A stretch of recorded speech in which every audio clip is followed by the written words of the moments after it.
Hemos estado estudiando este momento tan poderoso, el clímax del Evangelio de Marcos. Los primeros 8 capítulos llegamos al octavo, y en el octavo viene la gran pregunta: ¿quién es Jesucristo? Y hemos estado viendo que esa es la pregunta que debemos de tener una respuesta firme y clara.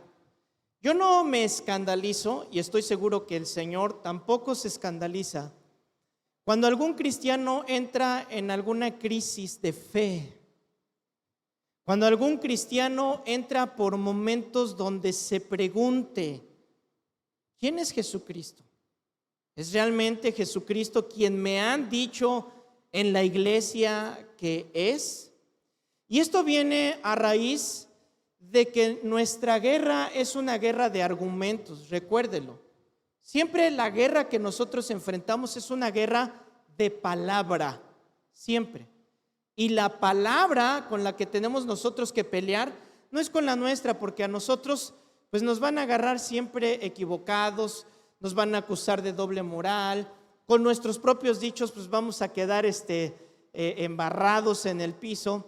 Sin embargo, algo que hemos aprendido a lo largo del tiempo es que si vamos a hablar algo, vamos a hablar la palabra de Dios. Yo me equivoco, yo no tengo respuestas, pero Dios sí.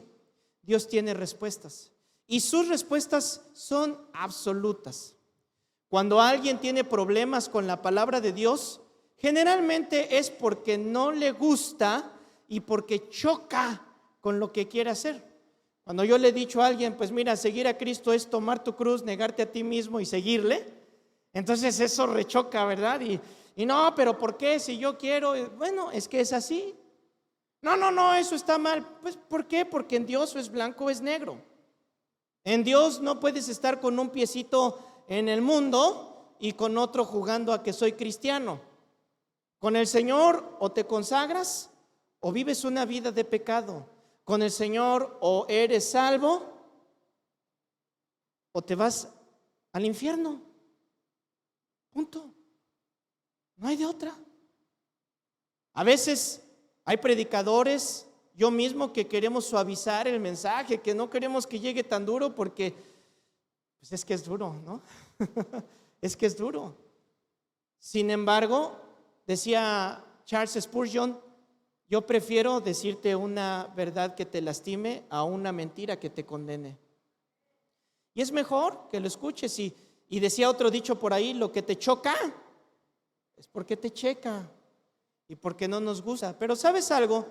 Dentro de todo este nos choque, dentro de todo este choque, dentro de todo este ay, es que ¿por qué Dios? Ay, es que ¿por qué la Biblia? Todo ese echarte chile a la herida es en amor. Es en amor. Es porque el Señor quiere ponerte límites. Es porque el Señor, esos límites que te pone, no son para hacer tu vida miserable como muchos piensan. Es que Dios prohíbe, es que la Biblia prohíbe. Entiéndelo, no es por eso. Es una valla de protección. Cuando tú ves un semáforo que está en rojo, no es porque te quieran hacer la vida imposible, no es porque quieran que llegues tarde a todos tus compromisos, no es porque quieran que te desesperes ahí en el cruce, es por tu seguridad. ¿Por qué? Porque en ese momento van a cruzar otros carros, o porque en ese momento, si tú te pasas, puedes matar a alguien. La luz roja es por tu seguridad. Y aunque nos moleste, y más cuando la vida la llevamos deprisa, significa que es para protección. Y así el Señor, cuando nos dice: toma tu cruz, niégate a ti mismo, inmediatamente, y yo les confieso porque yo pasé esa crisis. Es que ser cristiano me piden que viva pobre, que me vaya a un rincón en la selva y que haga mi vida sedentaria ahí. Y qué lejos estaba de la voluntad de Dios y de la realidad de Dios. Porque dice Romanos 12 que su voluntad es buena, es agradable y es perfecta. Hay quienes fuimos creados para ser misioneros, y hay quienes no les dio ese don de ser misioneros, pero les dio el don de sostener a misioneros. Hay personas que no tienen el don para sostener a misioneros, pero con sus dones para trabajar sirven en la iglesia de una manera excepcional. Hay quien da un abrazo que se necesita y quien tiene un oído que se necesita. Hay dones para todos. Pero cuando tú encuentras la voluntad de Dios, híjole, hermano, es como un pez en el agua, lo vas a disfrutar. Y después de darles esta revelación de quién es Jesucristo, tiene que venir una certificación en la vida de ellos, de los discípulos, en la vida de ellos. Porque muchas veces pues nosotros nos ponemos con nuestra mentalidad de que tenemos la Biblia completa. Nosotros ya tenemos la historia completa. Y es fácil ponerle el dedo a los discípulos, pero debemos de entender que ellos todavía no tienen la Biblia completa. Ellos la van a escribir. Y es necesario que ellos, como testigos del Señor, certifiquen que Jesucristo es el Mesías. El día de hoy vamos a ver un momento trascendental, un momento importantísimo en el ministerio de Jesucristo que se conoce como la transfiguración. Yo creo que la mayoría hemos estudiado ese pasaje cuando Jesucristo sube al monte y en el monte se encuentra con Elías, con Moisés y tiene una transfiguración en sus vestiduras, en su rostro. Y hemos estado aprendiendo que los judíos como los discípulos esperaban un Mesías gobernante, un Mesías militar. Esperaban un Mesías que viniera y derrocara al gobierno romano y a sus enemigos los apartara y ellos empezaran un gobierno, un reino mesiánico. Y ese reino mesiánico ellos lo interpretaban como aquí y ahora. Pero Jesús les demostró que Él es el Mesías. Tenía que demostrarles, yo soy el Mesías.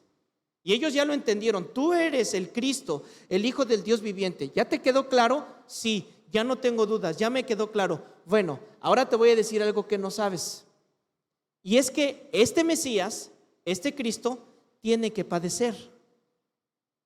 Y es donde chocamos porque conocemos la palabra de Dios, entendemos quién es Cristo, pero entender sus planes es donde la marrana torció el rabo. ¿A poco no? ¡Ay, Señor! Tú tienes todo lo mejor para mí. Y hasta ahorita cantamos, ¿verdad? Aunque la higuera no florezca, porque todo lo que tú tienes para mí es para bien.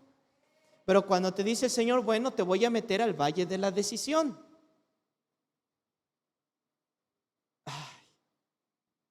Es que, ¿por qué, Señor? Bueno, ¿crees en mí o no crees en mí?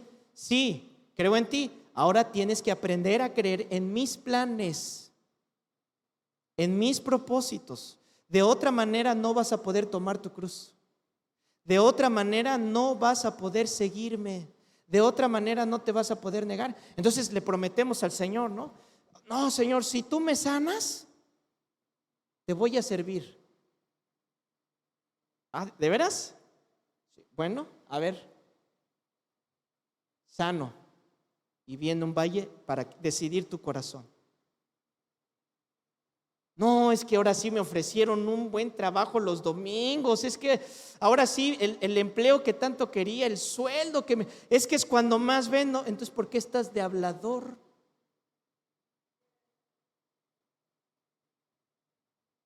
¿Te acuerdas cuando le prometiste a Dios algo? Acuérdate de tus promesas, porque Él no se olvida. Y Él no te dijo como Ananías y Zafira. Dios no les dijo, a ver, tráigame, quiero aquí sus ofrendas, quiero aquí sus aportaciones. O le dijo a Ananías y Zafira que lo tenían que hacer. Ellos dijeron, mira, Bernabé lo hace. Si Bernabé lo hace, yo también lo voy a hacer. Pero vinieron con corazones mochos. Vinieron con intenciones equivocadas. Y a mí me da terror lo que sucedió, porque en el caso de ellos murieron. Y la historia dice que toda la iglesia, toda la congregación tuvo miedo porque aprendieron que con Dios no se juega. Pero hemos bajado tanto los estándares que se nos hace fácil jugar con Dios. Se nos hace fácil hacerle promesas. Y mire, hermano, que con su servidor han venido con muchas promesas. Pastor, Dios me dijo que te diera esto para la iglesia. Y como ya me sé ese Dios me dijo, prefiero decirles, mira hermanito, platica con tu esposa y piénsalo bien, porque si tú dices que Dios te dijo, lo tienes que hacer. No, sí, sigo esperando lo que dijo. Sigo esperándolo. No, yo hice una promesa de llueve, trueno, relampaguee, yo tengo un día para el Señor, se lo voy a entregar. Pero apenas te ofrecen miserables, pobretones, 1,000 pesos y vendes tu fe, vendes tu palabra si es que tienes palabra. Si hay algo que un hijo de Dios debe de tener, se llama integridad, palabra. Los hombres ser hombres y las mujeres ser mujeres. Lo que dije lo voy a hacer, la promesa que hice la voy a cumplir. ¿Por qué? Porque así es mi Padre y así voy a hacer yo. Voy a tomar mi cruz, quería dormirme, quería descansar, pero lo dije, lo voy a hacer. Porque este reino sufre violencia. Y solo los que tienen esa energía lo van a arrebatar. Y vienen tiempos, y se lo digo hermano, ya están esos tiempos donde muchos van a apostatar de la fe, donde muchos van a seguir sus placeres, donde muchos van a seguir al Dios de este mundo, al Dios del dinero, al Dios del trabajo, al Dios de la fiesta. Y me han preguntado, ¿cómo es eso de apostatar? ¿Puedo ser cristiano y después dejar de ser cristiano? A muchos me dan ganas de decirle, pues nada más ve el espejo y entiéndelo. La Biblia dice que cuando vengan estos tiempos tengas más cuidado, porque ahí es cuando no debes de dejar de congregarte. No debes de dejar de hacerlo. Y a mí, mi corazón vibra, se lo digo hermano, en el amor del Señor. Mi corazón empieza a brincar más fuerte cuando entiendo los tiempos en los que estamos viviendo y veo cómo van caminando, cómo les ponen el anzuelo. Y ahí van, y me acuerdo cuando hicieron promesas, me acuerdo cuando vienen, es que yo antes era la líder de los jóvenes, yo era el líder de los jóvenes, yo organicé el congreso y ahora comes con los puercos.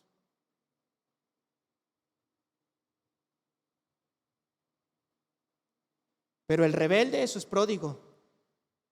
¿Qué hizo el rebelde?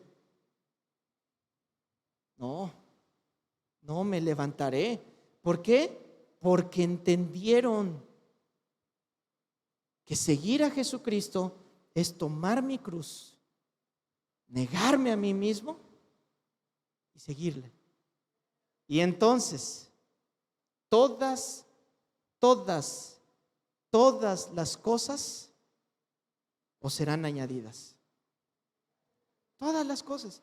¿Qué significa todas las cosas? Todo. Y precisamente es lo que está enfrentando Pedro, Jacobo y Juan. No, es el Cristo. Bueno, a ver, ¿cómo vas a enfrentar el futuro?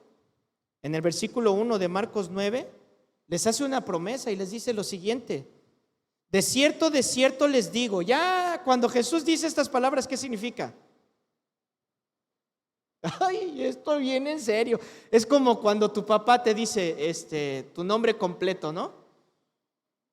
Ven para acá. Y tú, no, cuando me llama así es porque algo. De cierto os digo que hay algunos de los que están aquí que no gustarán la muerte hasta que hayan visto el reino de Dios venido con poder. Entonces, ¿qué piensas tú si eres un discípulo que entiendes que el reino de Dios se va a establecer, que el reino de Dios va a derrocar a los enemigos, que el reino de Dios va a venir con las bendiciones, con las prosperidades? Y entonces Jesús, el Cristo, el Mesías, te dice, algunos de ustedes lo van a ver. Pues lo que inmediatamente pensaron, no, pues es cuestión de unos añitos y diputados y senadores y presidentes y ya la hicimos. Es lo que están pensando ellos. Pero todavía no entienden que se va a referir a lo que pasa precisamente en el versículo 2, que van a ver a Jesucristo. ¿Por qué van a ver a Jesucristo? Y entonces se va a cumplir que van a ver el reino de Dios venir. Porque el reino de Dios, damas y caballeros, no es un territorio. El reino de Dios no es un sistema. El reino de Dios es Cristo. El lenguaje de reino que tan mentado está, es que ten lenguaje de reino, lenguaje de reino, lenguaje de reino. Pues damas y caballeros, tener un lenguaje de reino es hablar la Biblia. ¿Por qué? Romanos 14:17 dice claramente así: porque el reino de Dios no es comida ni bebida. ¿A qué se refiere cuando dice ni comida ni bebida? ¿A qué se refiere? No son las cosas de este mundo, no es el trabajo, no es tengo que ir, tengo que hacer. Eso no es el reino de Dios. No es de yo declaro aquí y ahora que mis bolsillos están llenos y de mi boca no va a salir nada de negativismo, puro positivismo. Y no, porque yo tengo el lenguaje de reino. No, el reino de Dios no consiste en todas esas cosas materiales, sino y nos revela en qué consiste el reino de Dios. El reino de Dios es ¿qué? Justicia, paz y gozo en el Espíritu Santo. Esto es el reino de Dios. Y esto es lo que Judas dice: debemos defender la fe, debemos de abrir la boca, debemos decirles, porque hay miles de personas que están apostatando de la fe. ¿Por qué? ¿Por qué están apostatando? Porque les están enseñando que el reino de Dios es todo de ti, para ti, por ti. Y se les olvida Romanos 11: todo es de Él, por Él y para Él. Y es el tiempo de levantarnos. Y yo repito, no le estoy diciendo vivir el reino de Dios es vivir en la miseria, vivir pobre, con tu ropa fea, con tus ropas rotas, con tus zapatos que nunca te tienen 5 hoyos, sino porque yo soy humilde, hipócrita. Eso no es el reino de Dios. Puede ser un empresario, puede ser alguien millonario, puede ser quien seas en lo que respecta al mundo: abogado, contador, albañil, conserje, lo que sea, porque el reino de Dios no consiste en eso. El reino de Dios consiste en justicia, paz y gozo. ¿Y quién es nuestra justicia? ¿Quién es nuestra paz? ¿Quién es nuestro gozo? El reino de Dios consiste en una persona, en Cristo. Busca a Cristo. Busca a Cristo. Busca a Cristo. Dele fuerte el aplauso al Señor.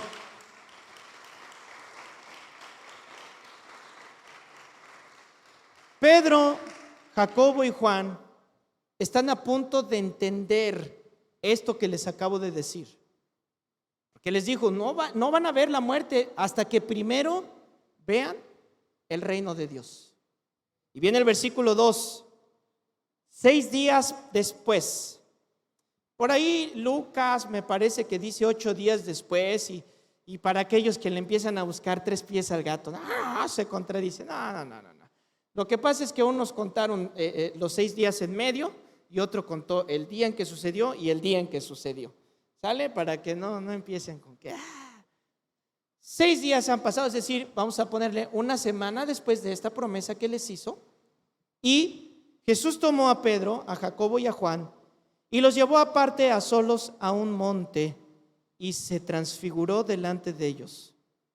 Y sus vestidos se volvieron resplandecientes, muy blancos como la nieve, tanto que ningún lavador en la tierra los puede hacer tan blancos. Y les apareció Elías con Moisés, que hablaban con Jesús.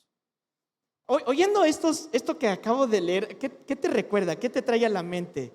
La nube, Elías, Moisés, el monte.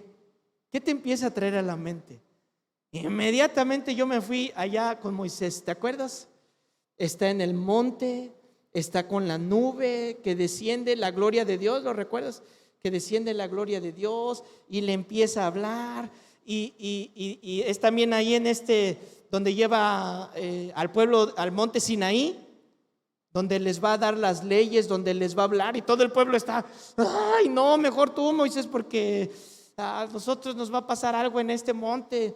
O cuando Elías, se recuerdan, fue llevado también en primer libro de Reyes 19, llevó a aquel monte, el mismo monte, y le revela su gloria. Dios tiene cosas que hacer en el monte. Dios tiene un lugar específico y mira, tú decides o el valle o el monte. Y en el valle es donde son las guerras. En el valle es donde decides. En el valle es donde están los trancazos. Y cuando estés en el valle, lo que tienes que hacer es subir al monte. ¿Y para qué subes al monte? Para orar. ¿Para qué subían ellos? Para orar, para orar. Cuando Jesús caminó en el agua, ¿de dónde venía? Del monte. Cuando sanaba a los enfermos, ¿de dónde venía? Del monte. De estar orando, de estar con el Señor. Y miren, se los digo en el amor del Señor, amados, amados, se los digo en el nombre del Señor. Hay muchos aún servidores que empiezan a hacer de la comunión con Dios algo de cada 8 días, algo de 2 horas. Y tu comunión diaria con Dios, y tu momento de lectura, y tu momento de oración, y tu momento de conectarte con el Señor. No, es que no me da tiempo. ¿Ha oído esa frase? No me da tiempo. Alguien, yo les animo, alguien venga conmigo y dígame, es que no tengo tiempo. Le invito a un café y le demuestro que le sobra tiempo. Yo invito el café y con pan si quieren. Tú no, porque tú dijiste que ibas a invitar. ¿Por qué? Porque no es que no tengamos tiempo, es que somos desorganizados. No sabemos organizar nuestro tiempo. Y cuando uno tiene prioridades, pues siempre te vas a enfocar en tu prioridad. ¿Cuál es tu prioridad? ¿Qué es lo primero que haces cuando despiertas? Piénsale. No mienta, estamos en la casa del Señor.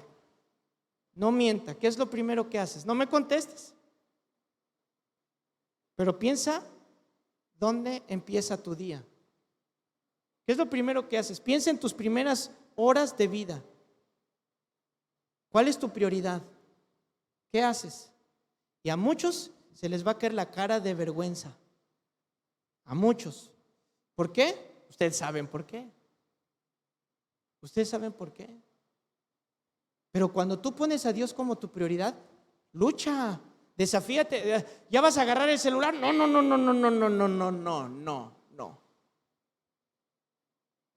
Voy contigo, Señor. Voy contigo y empieza a meditar. A orar. Conéctate con el Señor y mira, vas a tener un día. Van a llegar las 11 del día y tú vas a decir, caray, ya acabé. Me rindió el día. Hasta tiempo de descansar tengo. ¿Sabes por qué? Porque le entregaste al Señor tu día. Pero cuando no, ¿cuál es tu primicia? ¿Cuál es tu ofrenda? Es en el monte donde el Señor habla. Es en el monte donde el Señor responde. Y se los va a llevar a ellos. ¿Para qué? Para que vean la gloria de Dios. Lo que vio Elías, lo que vio Moisés, ahora lo van a ver ellos encarnado. Ahora van a ver la identidad de Jesucristo. Ahora van a ver quién es Él. Vean la escena en Juan 1:14. Él dijo, y aquel verbo fue hecho carne y habitó entre nosotros. Y fíjese lo que dice Juan. Y vimos su gloria, gloria como del único Hijo del Padre. ¿Cuándo cree que Juan vio la gloria de Jesucristo? Estamos a punto de entrarle a esa transfiguración, ¿verdad? Y vimos la gloria. ¿Por qué? Porque Jesucristo es la gloria de Dios. Elías la vio en una nube, Moisés la vio en una nube, y ahora esa Shekinah, esa gloria de Dios se va a hacer visible. Estamos a punto de verla. ¿Cómo? En Jesucristo. En el verso 18 dijo, a Dios nadie le vio jamás. El unigénito Hijo que está en el seno del Padre, ¿qué hizo? Él le ha dado a conocer. Entonces, ¿quién es Jesucristo? Es Dios hecho carne. Colosenses dice que es la imagen de Dios. Es lo que podemos ver de Dios. Es que yo quiero ser como mi maestro, como mi Dios, quiero ser como Él. ¿Cómo le hago si nadie lo ha visto? ¿Cómo no? Aquí estoy yo, Jesucristo. Sigue mis pasos, veme a mí, camina por mis huellas. Por eso es que muchos todavía no lo entienden. ¿Quién es Jesucristo? Es que Jesucristo es un hombre. ¿Cómo los cristianos adoran un hombre? Por eso nosotros a Elohim, Yahweh, y no a Yeshua, porque Él no es Dios. Y dices, wow, es que todavía no has tenido este momento en el monte donde puedes ver que no son dos diferentes. Es el mismo. Es el mismo. Es el mismo. Y a veces nos confundimos cuando nos dicen cosas como oramos al Padre por medio de Jesucristo y el Espíritu es el que se revela en nosotros. Y es una verdad, pero confunden, ¿no? Como que entonces le pido al Padre, pero le pido al Hijo que vaya y le diga, y nos confunde. Es que no. O nos confunde cuando nos dicen la primera persona de la divinidad, la segunda persona de la divinidad y la tercera persona de la divinidad. Yo pienso en tres personas, ¿sí o no? ¿Y sabe qué? Es la primera persona de la divinidad, la primera persona de la divinidad y la primera persona de la divinidad. Hay una herejía que se llama el modalismo. Y el modalismo dice que a veces es el Padre y deja de ser el Padre para ser Jesús, y deja de ser Jesús para ser el Espíritu Santo. Eso no es así. Él es Padre, Hijo y Espíritu Santo. Él es uno. Pero tenía que venir. ¿Cómo viene a la tierra? Nos destruye, hermano. Ahora con la tecnología, ¿se acuerdan cuando íbamos en la primaria algunitos, otros no? Que hicieron este proyecto de los planetas. ¿Se acuerdan? Que con bolitas de unicel hacías, y los 9 planetas, ¿verdad? Y el sol y todo. Esta es nuestra galaxia. Y todos, wow, 9 planetas. Y de repente te dicen, no, pues no son 9. Y tu galaxia es así. Es mínima. Porque hay otros millones de galaxias. Es perturbador para la mente, es perturbador para la mente cuando tú ves este mundo.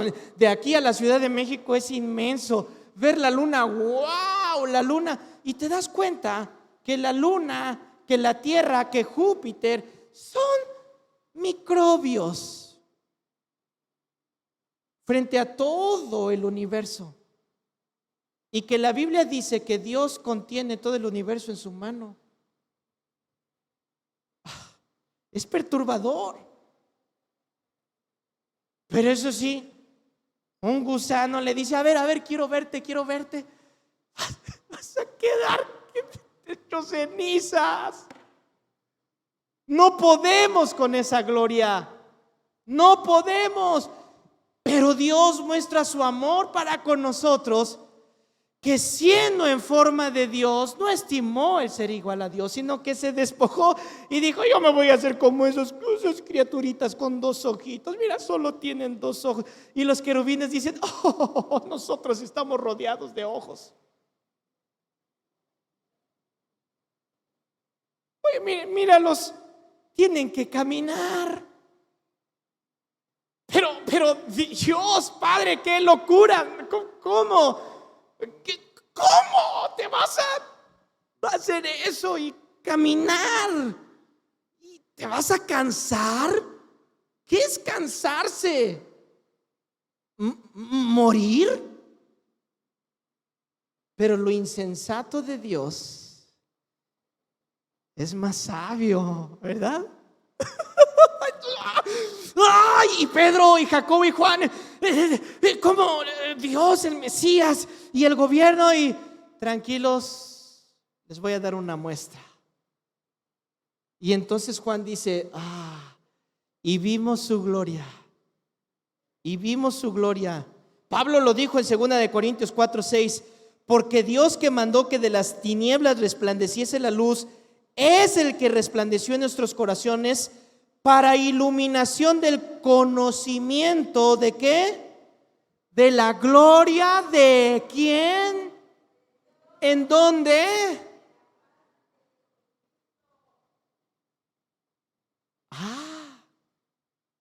Entonces, ¿qué es lo que hace? Que el mismo Padre te permite que te puedas dar cuenta que su gloria se mira en Jesucristo. En Jesucristo.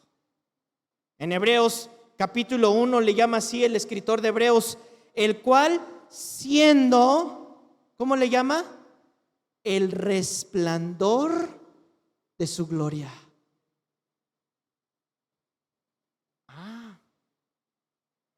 Este es Jesucristo, esta es la gloria de Dios y este es su resplandor. Por eso cuando dice Jesús toma a Pedro, a Jacobo y a Juan y los lleva a partes y se transfigura, se metamorfos, se transforma, cambia, dice, sus vestidos se volvieron resplandecientes, muy blancos como la nieve, tanto que ningún lavador en la tierra puede hacer tan blancos. Y apareció Elías con Moisés hablando con Jesús. Pedro, Jacobo y Juan se quedaron dormidos. Entonces, imagina que de repente están dormidos y empiezan a ver un resplandor ahí. ¿Cómo abren los ojos? ¿Cómo abres tú los ojos cuando estás dormido y te ponen mucha luz? No puedo ver, no puedo ver. Están ellos en esto. Están en este momento. Ahora, ¿por qué Moisés y por qué Elías? Moisés fue el máximo líder honrado en el Antiguo Testamento. Guió el éxodo, la libertad de Israel, lo rescató. Aunque tenía la autoridad de un rey, nunca tuvo un trono. Actuó como profeta, proclamó la verdad de Dios, defendió como un sacerdote al pueblo de Dios. ¿Se acuerdan cuando dijo, no los destruyas? Intercedió por ellos. El autor del Pentateuco, ¿quién fue? Moisés. Moisés fue el que le entregó la ley al pueblo. Moisés fue el que subía al monte y Dios le hablaba y escribe esto. Y Moisés entendió que él les estaba dando sombras y figuras, como dice Hebreos, les estaba dando sombras y figuras de lo que iba a suceder después, que él no iba a mirar. Que él no iba a mirar, pero que lo tenía que escribir. Va a venir el Cordero les va a quitar el pecado, el Cordero va a quitar el pecado del mundo. Pero ahorita no nos toca verlo, entonces vamos a tener estos borreguitos para que ustedes no se les olvide de generación en generación, porque antes no tenían cuadernos, porque antes no tenían libros, porque antes no tenían internet, porque antes no se podía quedar grabado ni siquiera en un cassette, en un Betamax, en un VHS, en un DVD, en una micro SD. No tenían nada de eso. ¿Cómo les voy a enseñar? ¿Cómo van a aprender? ¿Cómo va a permanecer la enseñanza para que miles de años después entiendan lo que se les dijo y generación tras generación lo sepan? Y una vez cumplido, miles de años después, tengan el testimonio de lo que en el 2021 la gente debe de entender. Sombras y figuras. Y vas a tener esta fiesta de los tabernáculos, y vas a tener esta fiesta de la Pascua, y vas a celebrar, y te va a ser como un mandamiento perpetuo. ¿Y qué hizo la gente? Hizo de esas ceremonias una religión. Aquí no celebramos Navidad, nosotros el Hanukkah.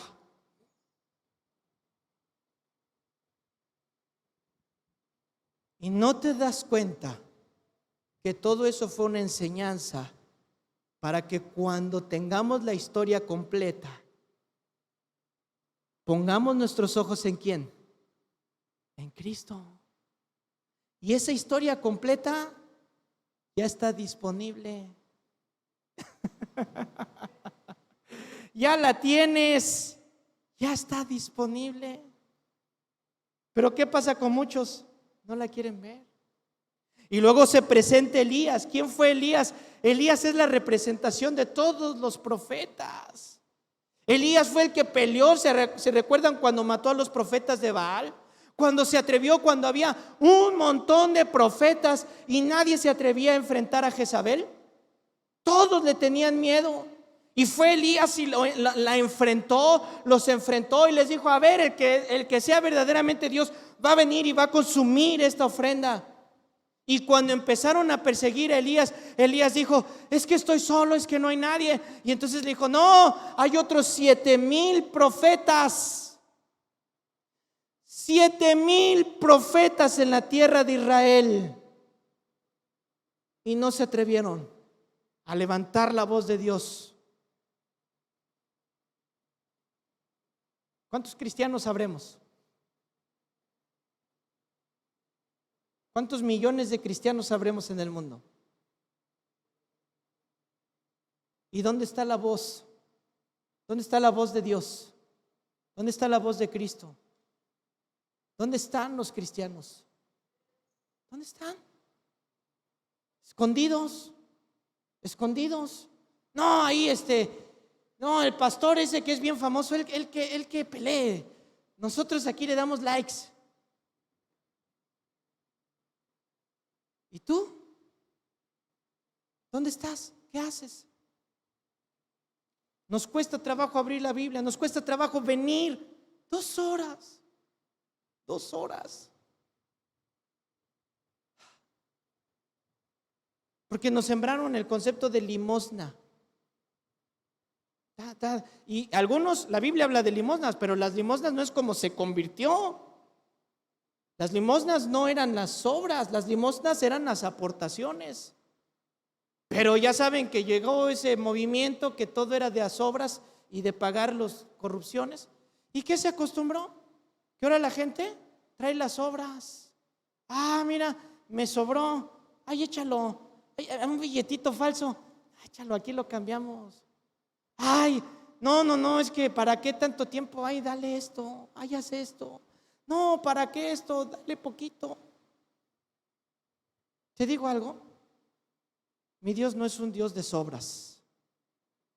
No es un Dios de sobras. Él se da todo. Y lo menos que podemos hacer es entregarnos todos por Él. Entonces, ¿quiénes estaban ahí? La representación de las Escrituras. Ya hemos estudiado cuáles son las Escrituras de las que hablan en el Nuevo Testamento. El Pentateuco y los profetas. Entonces está la representación del Pentateuco, la representación de los profetas con el Nuevo Testamento. Los 3 contando una sola historia. ¿Cuál es la historia que cuentan los 3? Por eso Jesús les dijo: no piensen que yo vine a abrogar la ley. Yo no vine a romper la ley. Porque lo acusaban: es que tú en el Shabbat, ustedes no cumplen la ley. No, al contrario, yo soy el cumplimiento de la ley.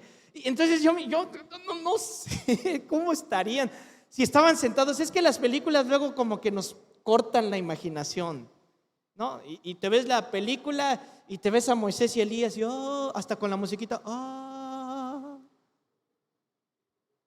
Pero yo no me los imagino así. Yo me los imagino sentados, no, platicando y contándose y no sé, Moisés como contento de: es que esto dice la Biblia, esto estaba, por esto me dijiste, ¿no? Así. Y Elías contento de: yo me hubiera enfrentado a más, y planeando, porque Apocalipsis dice que van a venir los 2 testigos, ¿se recuerda?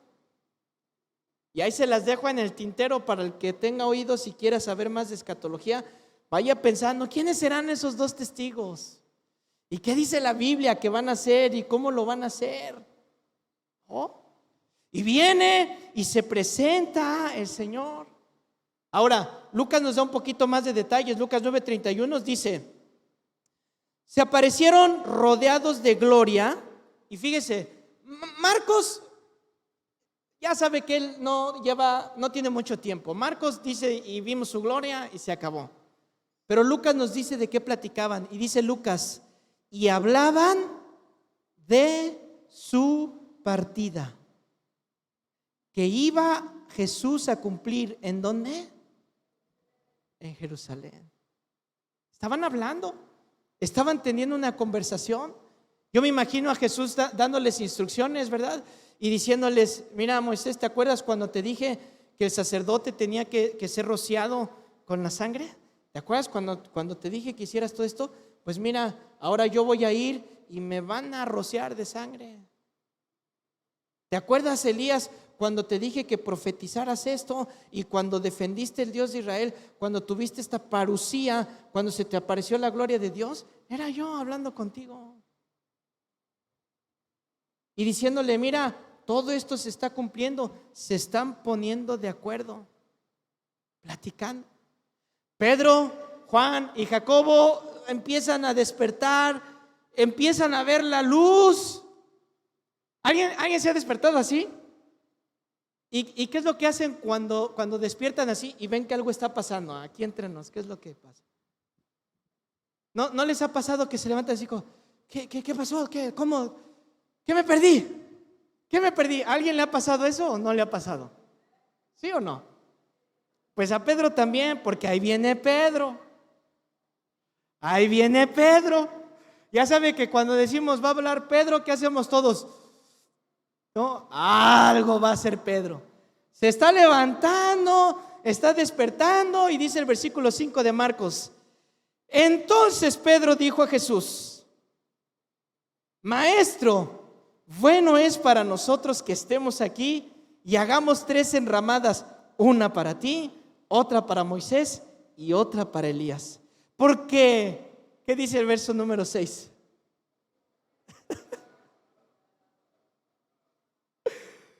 No sabía lo que decía, porque estaban en shock, es lo que quiere decir. Estaban abrumados, ¿no? Es como un niño emocionado. ¿Has visto a un niño emocionado que alguien los ha visto? Cuando les dices: nos vamos de vacaciones, ¿y qué hacen? Y empiezan a correr y empiezan a decir. Imagínate la emoción que está teniendo él, que están teniendo ellos de ese momento. Y recuerde que si había alguien que amaba el reino establecido de Dios, era Pedro. Pedro amaba esa promesa, por eso hacía esas preguntas. Entonces de repente ve que se van, que se están yendo. Miren lo que dice Lucas 9:33. Y sucedió que apartándose ellos de él, o sea, apartándose Moisés y Elías de Jesús, Pedro dijo a Jesús, o sea, Pedro vio que ya se están yendo Moisés y Elías. ¿Y qué hizo Pedro? No, que no se vayan ahorita. Yo hago unas casas que se queden. ¿Qué éxtasis estaba teniendo Pedro? ¿Qué momento cuando la persona que amas le dices: no te vayas, ¿no? Quédate. Y Pedro, ahora, no están viendo un sueño, no es una visión, es algo real, es algo que se puede tocar. Tienen frente a sus ojos la gloria de Dios, el poder de Dios. Verso 7 de Marcos 9. Entonces vino una nube que les hizo sombra. Ay. ¿Qué quedamos que era la nube? La Shekinah, la presencia de Dios. Y desde la nube una voz que decía: este es mi hijo amado. ¿Y qué les dice? A él oíd. Mateo en esta historia añade que se pusieron en sus rostros y tuvieron miedo. O sea, cuando vino la nube, como cuando subieron al Sinaí el pueblo de Israel. ¿Qué fue lo que hicieron todos cuando vieron la nube? Suelo, porque se entiende que no es una nube como que mira, se está nublando. Entendían que era la nube de la gloria de Dios, esa nube que te estremece, y se pusieron en su rostro en el suelo. Ahora, ¿recuerda usted la petición que le hizo Pedro a Jesús unos versículos atrás? No vayas a la cruz, ¿se recuerdan? No vayas a la cruz, lejos esté de ti hacer esto. Entonces viene la gloria de Dios y le dice: Pedro, haz lo que Él te dice, no lo que tú piensas. Haz lo que Cristo dice. Pero a veces es locura. A veces es locura. ¿Se imaginan a la viuda cuando el profeta le pide que le dé? ¿Verdad que parece una locura? El concepto ahí no es de que cuando no tengas da. No. El concepto ahí es la obediencia. ¿Qué dice la palabra de Dios con lo que estás pasando? Que a veces la palabra de Dios dice algo, pero nosotros lo vemos como muy difícil o muy loco. ¿Cómo me dice que ponga una mejilla cuando aquí no debo de poner la mejilla? No debo de hacerlo, debo de defender el derecho, debo de defender mi derecho, debo de levantar la voz y debo de decirles cómo que poner mi mejilla. Y viene la gloria de Dios y te dice: escucha la voz de Cristo. A partir de este momento, la fe de Pedro, Jacobo y Juan, ¿cómo crees que estuvo? ¿Cómo crees que quedó su fe? Fallaron, sí, porque no tienen el evangelio completo. Lo están descubriendo poco a poco. ¡Wow! Eres Jesucristo, el Hijo del Dios viviente. Toma tu cruz, niégate a ti mismo y sígueme. Va, órale. No, yo te sigo hasta la cárcel. Hey, tranquilo, Pedro, porque vas a seguir fallando. No, yo no te voy a fallar. Mira, Pedro, me vas a fallar. Mejor, tranquilo. Pero tu fe, ¿cómo va a estar? Firme en el Señor. Pablo lo dijo de esta manera en Corintios 1:25: porque lo insensato de Dios es más sabio que los hombres, y lo débil de Dios es más fuerte que los hombres. Entonces, no pienses en que es una locura, piensa en que es bendición. Versículo 8: y luego cuando miraron, no vieron más a nadie consigo, sino a Jesús solo. Y descendiendo ellos del monte, les mandó que no dijesen lo que habían visto, sino cuando el Hijo del Hombre hubiese resucitado de los muertos. Ay, hermanos, les están dando información que nadie más tiene. ¿Cómo te sentirías tú? Es un privilegio, es un honor, es un privilegio que te den esta información. Pero ¿por qué les dice que no digan nada? ¿Por qué al cojo le dice que no diga? ¿Por qué al ciego le dice que no diga? ¿Por qué no decir si son grandes milagros? Porque la historia no estaba completa. Todavía no van a entender. Van a pensar que se trata de milagros, de sanidades, de emociones. Van a pensar que se trata de sensaciones. Y no es esa la historia. La historia es cuando venga la resurrección. Cuando vean la resurrección, entonces sí, se van a ir a Jerusalén, a Judea, a Samaria y a los confines de la tierra.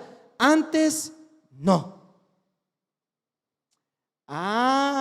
Con que por eso. Pero ¿y usted qué espera? ¿Qué está esperando usted para compartir el evangelio?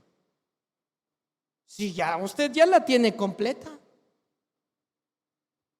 ¿Por qué tenemos que esperar? ¿Por qué tuvimos que esperar la resurrección? para entender que el evangelio, que el reino no es esto. ¿De qué se trata? De Cristo. Ser cristiano no es ser humanista. Ser cristiano no es hacer buenas obras. Ser cristiano no es que me vean como un hijo del rey para que tengan envidia y quieran ser como yo. Ser cristiano es tener a Cristo como el centro de tu vida. Donde sea que estés, lo que hagas, no importa. Cristo el centro de tu vida.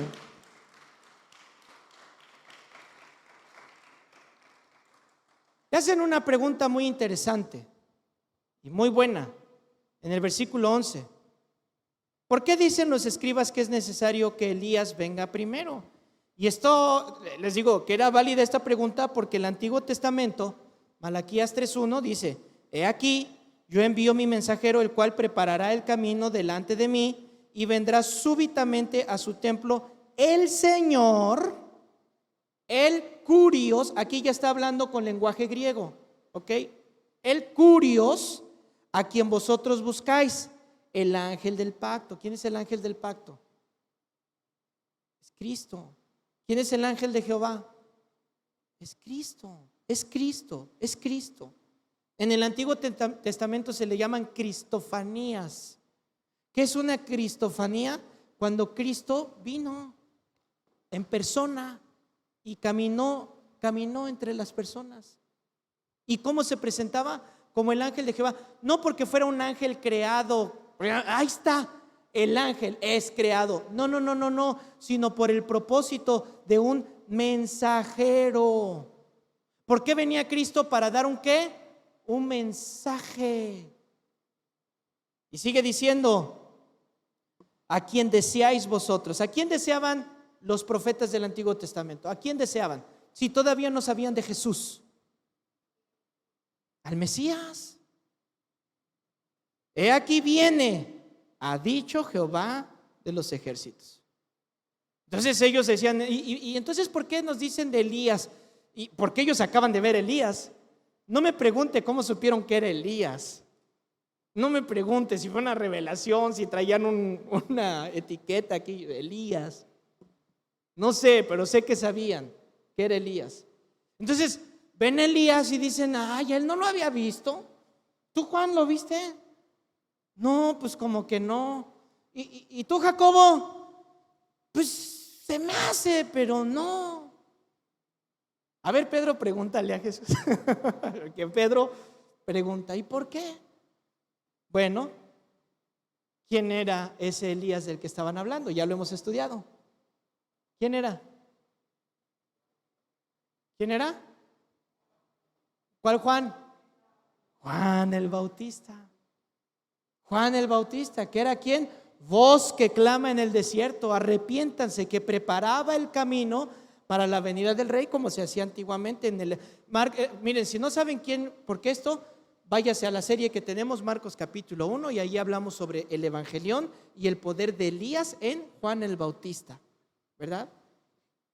Respondiendo él les dijo, verso 12: Elías a la verdad vendrá primero y restaurará todas las cosas.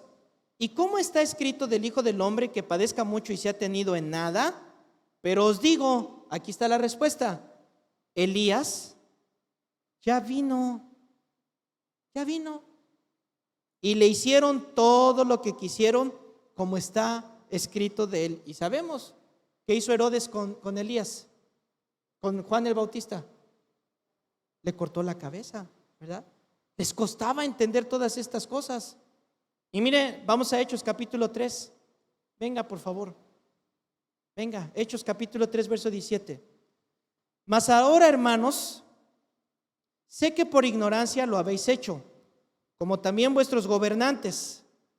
Pero Dios ha cumplido así lo que había dicho antes, anunciado por boca de todos sus profetas, que su Cristo había de padecer. Así que arrepentíos y convertíos para que sean borrados vuestros pecados, para que venga de la presencia del Señor tiempos de refrigerios, y Él envíe a Jesucristo que os fue antes anunciado. Este es Pedro, que ya entendió el mensaje, que ya pasó la resurrección, que ya entendió de qué se trata el evangelio, porque en este momento les cuesta trabajo, les cuesta trabajo, les cuesta. ¿Y a quién no? ¿Quién de ustedes así lo hubiera agarrado luego? No. Si todavía teniendo la historia completa nos cuesta trabajo. Mire, vamos a ver en 2 de Pedro, capítulo 1, verso 16. Acompáñeme porque quiero que usted mire lo que fue Pedro antes de Cristo y después de Cristo. ¿Cómo fue? Pedro antes de Cristo, impulsivo, preguntón, errores, le negó, pero se levantó. Tuvo experiencias que no entendía. ¿Ha oído ese canto que dice: hay cosas que... ¿Se lo sabe? Yo no comprendo, lugares hay, yo no sé. ¿Qué sigue? Pero sí sé, y es verdad. Dígalo fuerte. Mi Dios es real porque lo siento en mi ser. ¿Y qué dice el coro? Ya estamos metidos. Mi Dios es real, real en mi ser. Me ha lavado con su sangre carmesí. Su dulce amor es para mí. Fuerte. Mi Dios es real porque lo siento en mi ser. Pedro vio la muerte de Jesucristo. Iba desanimado. Dice la Biblia que iba Cefas con los caminantes de Emaús. ¿Ha oído la historia de los caminantes de Emaús? ¿Cómo iban? Tristes. Esperábamos que el Mesías. Y entre ellos iba un Cefas. ¿Quién es Cefas? Y se apareció Jesucristo. Y les empezó a hablar. ¿No les dije que todo esto tenía que acontecer? ¿No les dije que esto iba a ser?